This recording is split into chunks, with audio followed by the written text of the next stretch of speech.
And a fun exercise is to think of a story, a movie, or a book that illustrates a desire of our own. I'm going to think about this because I'm not sure what book it would be for me, but walking into it, becoming it, subtly influencing it to have it turn out the way we want it to be would be a fun thing to think about today. Hello, welcome back. We are continuing our dive into astrology. There are 360 unique degrees, each with their own symbolism, insight, psychological profiling, storylines, and they are incredibly helpful to understand ourselves more, to understand the world around us more. Thanks so much for being here. Without further ado, let's jump into Leo18. A chemist conducts an experiment for his students. Another way to say that, an alchemist conversing with his chemicals and equipment. A cave in which people have lived for thousands of years. A man walks into the pages of a novel. A rose bush, many buds, no flowers. The stone here is plasma or green chalcedony, and both stones will be in the description if you'd like to take a closer look. This builds confidence and encourages truth in relationship. It gives us peace and a calming feeling. It brings out our latent talents. It gives us bright ideas, wards off evil. It gives us courage. It stimulates mental faculties. Alchemy, a chemist or an alchemist here. So somebody who's a teacher, teaching others how to change their reality, giving demonstrations. On this degree, we have an ability to heal our fears by imaginatively going into the places that we want to go. Like, what are our desires? What are our true desires? Like reading a book about something you really want to do but you haven't done and you're not really sure why. You want to experience it in a safe way through experience, through imagination. We're able to heal our fear by realizing we have nothing to be afraid of. Listening to the stories that we tell ourselves. The reason that we're stuck is often because of the stories that we tell ourselves repeatedly. So there is an ability to read ourselves in a way that can help us heal wounds, blockages, mental, physical, emotional. There's a promise of what's to come, a lot of potential, and we're seeing that in the rosebud. Lots of buds, no flowers. Now, all it really needs is to be nurtured, to keep on keeping on, water it, keep it from frost, but it's still taking time. So we're still in a stage where we see potential or we know what we want and we're able to just foster it along, do the best with what we have right here, right now, in a simple way, in an easy way. We have to give ourselves what we need in order for the rose bush to bloom. It's an ability to come up with stories that we tell ourselves to bring it to us, or listening to the old stories, and those old stories just keep us stuck. So the easy way to go is to come up with a storyline for what we want. Like me, I enjoy astrology. I love deep diving into the mysteries of astrology, so much so that I've turned it into my successful career. That would be one example of creating a storyline for what we do want, bringing it to us, using what we have here now, what we desire, and pulling it forward through the stories that we tell in an imaginative way. You could also be a writer here, absolute imagination off the charts here, walking into novels, becoming them, but also in a way where we influence it. So like say we go into a Jane Austen novel, but instead of it going sideways and turning into a dark drama, we change it to the way we want it. we make the ending come out the way we want it through imagination. Getting into the hidden process of nature and working with it, where we become alchemists. This is an alchemist degree.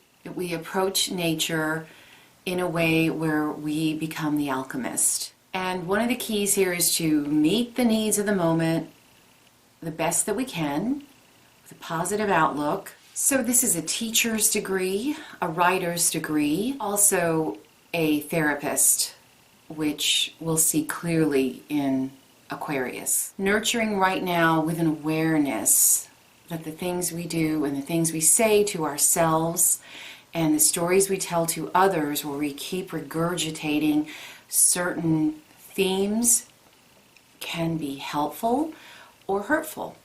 And we must use our imagination in the most positive way for optimal outcome in the future. So the things that we say now have lasting impact in the future. Let's take a look at Aquarius 18. A man on a shore witnessing ocean fog as it drifts toward him.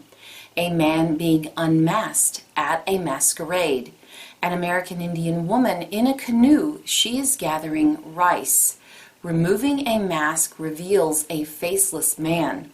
A cloud in the middle of an empty sky has lost its way. The stone here is tourmalinated quartz, so it's got black tourmaline in it. Protects against negative thoughts and emotions. It's a protection stone. It absorbs negativity. It purifies aura, improves communication. It is grounding and balancing. It is helpful to those of us working on our spiritual development. Interesting degrees. So unmasking, this is what I was talking about when I mentioned psychiatrist, psychologist.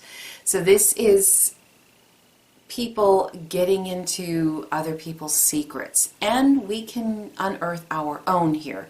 So face reading, physiognomy is what it's called, body language, delving into psychiatry, unmasking hidden secrets, hidden records, noticing facial tics, so being able to read people. Also, what is available here is to take off the mask and see our personality, our self, our biases, our eccentricities, and reboot them.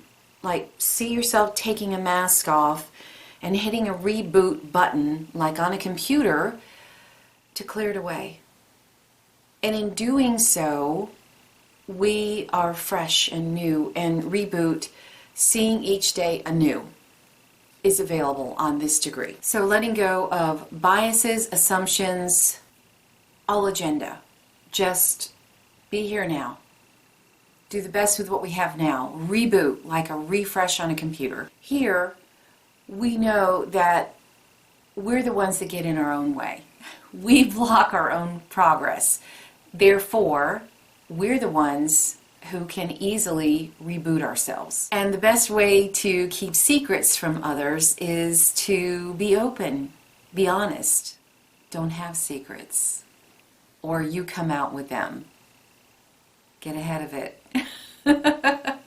So an unmasking of hidden motives, personal secrets. Also worth note here is the Indian woman collecting rice.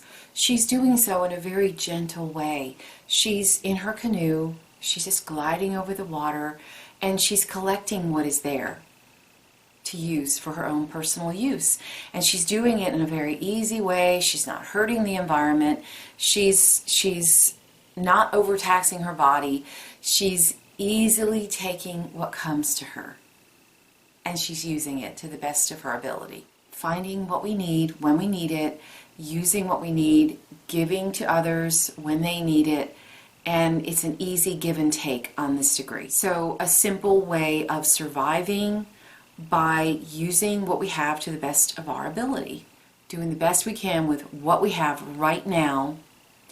We're able to be sustained, we make beautiful what we can, and we don't worry about what we don't have. We don't worry about what we want to have. By doing that, it fosters more. There's always more. There's always nourishment. If we feel frustration here on this degree, that is when we do the reboot thing. We just say, wait a minute, let's just stop, recenter, take away all my frustration, take away all my biases, just put it aside, let it go. Plus, the stone is talking about that, the purifying of negative thoughts. So those are our enemy here, is to eliminate them. If they show up, you just wipe them away. Like taking off a mask, you just take the mask off, you let it go. Keep being positive, and it will go a long way here. So that's what I have for you today. Leave me a comment if these degrees are speaking to you. Give me a like, please. I really, really appreciate it. Subscribe if you're interested in learning more about astrology, and take care till next time.